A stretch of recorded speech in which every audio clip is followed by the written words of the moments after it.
کیا یہ جو نبی پاک کا فرمان ہے یہ جا کے کسی غیر کو کہیں کہ پردہ کراؤ اپنے گھروں کو؟ یہ کس نے عمل کرا؟ صحابہ اور اہل بیت کا کمال یہ تھا کہ ایمان کی پختگی، یہ کامیابیاں، یہ میدان میں کھڑا رہنا، یہ سیاستوں سے اور کونوں میں بیٹھ کے اور مہرے کھیلنے سے نہیں ہوتا، یہ شطرنج کی بازی چلنے سے نہیں ہوتا کہ میرا پتہ آج کل ٹھیک چل رہا ہے۔ یہ تو ایمان کی قوت سے ہوتا ہے، یہ تو طاقتیں ہیں ایمان کی۔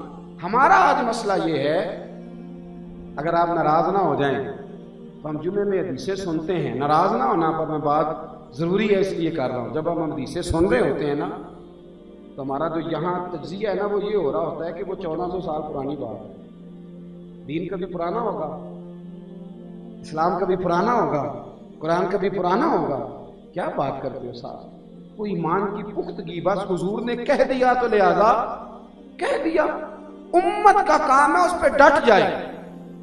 اب صحابہ کی بات سنیے، حضرت سراقہ بن مالک رضی اللہ تعالیٰ،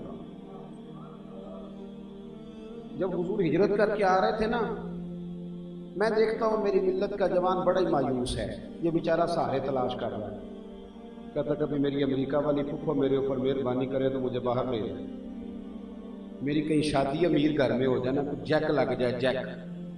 ناراض ہو گئے ہو؟ چلو ہو جو، کوئی گل نہیں، گل تو سچی ہے نا جی، میرا کچھ جیک لگ جائے نا، جیک، راتوں رات امیر۔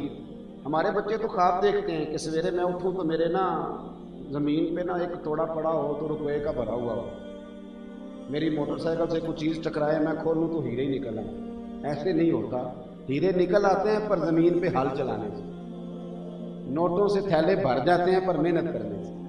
اللہ تعالیٰ تو بھائی کافر مشقت کرے تو اسے بھی دنیا داری کا اجر دے ہی دیتا ہے، تو مومن ہو کے محنت کرے گا تو تجھے نہیں ملے گا۔ لیکن ہمارا مزاج کاہلانہ، تپا نہیں، مزاج نہیں، اور پھر مایوسی، میں غریب ہوں، کچھ نہیں ہو سکتا۔ دنیا میں جتنے تگڑے لوگ ہیں نا آپ ان کو ڈھونڈ لو، جا کے تلاش کر لو، پیچھے سے آپ کو غریب گھرانوں کے ملیں گے۔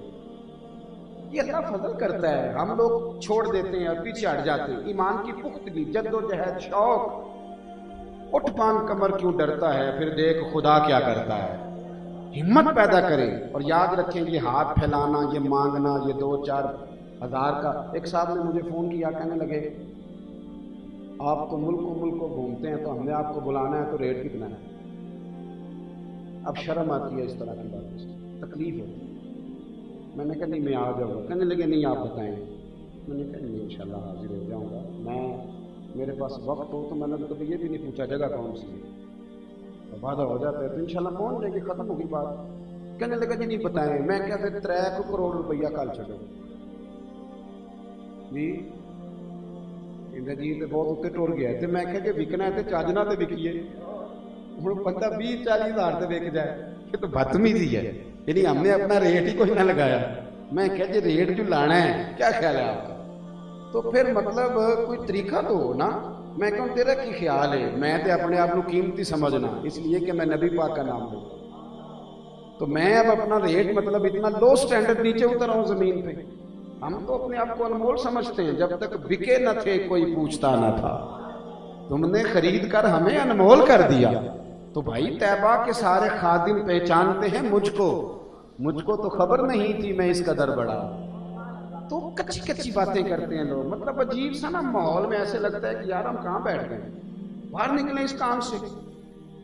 تو بہرحال حضرت سراقہ بن مالک کہتے ہیں حضور کو نا جب نبی پاک مکہ مکرمہ سے مدینہ طیبہ ہجرت کر کے جا رہے تھے تو ابو جہل نے اعلان کر دیا کہ جو گرفتار کر کے لائے گا 100 سرخ اونٹ ملے گی۔ سرخ اونٹ بڑا قیمتی ہوتا ہے۔ کہتے میں بھی گیا کچھ لوگوں کو لے کے، میں نے حضور کو ایک جگہ پہ پا لیا، اب میں حضور کے قریب بڑھنے لگا، ذرا میرے نبی پاک کا یقین کامل دیکھنا۔ حضرت ابوبکر صدیق نے جناب سراقہ بن مالک کہتے ہیں مجھے دیکھ لیا، ابھی وہ کلمہ نہیں پڑھتے تھے، کہتے ہیں حضرت صدیق ایک بار پریشان ہوئے، حضور نے بھی دیکھ لیا پر نبی پاک اطمینان سے بیٹھے کھجورے تناول فرما رہے تھے۔ اب میرے ساتھ کچھ لوگ بھی تھے اور حضور علیہ السلام کی جماعت کل 3 افراد پر مشتمل تھی۔ کہتے ہیں حضور سے حضرت صدیق ایک بار عرض کرنے لگا یا رسول اللہ سراقہ آ رہا ہے، توجہ ہے میری بات پر؟ تو نبی کریم مسکرائے، فرمایا آ رہا ہے تو آنے دو۔ عرض کی حضور اس کے پاس نیزے بھی ہیں، تلواریں بھی ہیں اور کچھ لوگ بھی ہیں۔ حضور فرمانے لگے کچھ نہیں ہوتا، آنے دو۔ یہ حضور کا یقین کامل ہے